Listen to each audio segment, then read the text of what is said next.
Breitbart is running this headline: Stephen K. Bannon steps down from Breitbart News Network. Obviously, Steve Bannon, who was the top honcho at Breitbart and then went to run the Trump campaign and then became the chief strategist for Trump in the White House and then was ignominiously fired by Trump and is in a big brouhaha with him.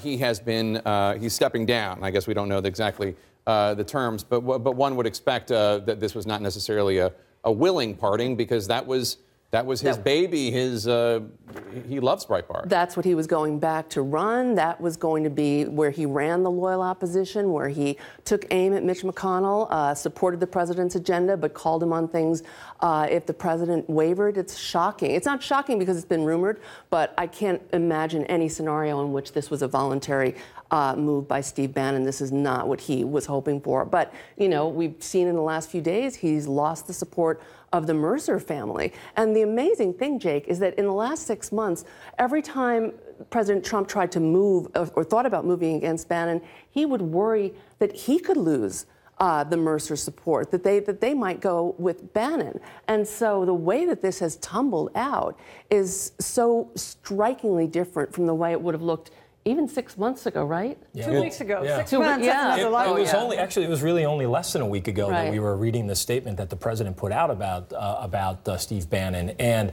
I think the question we all asked ourselves then is, what happens to those that are allied with Steve Bannon? Do they choose the president, or do they choose Steve Bannon? Clearly, they've chosen the president. And then also there was a bit of a tug of war between the president and Steve Bannon over, well, who was responsible for creating this base of support for the president? Was it Steve Bannon and Breitbart, or was it the president? And clearly now we're seeing that this is the president's base and he owns it.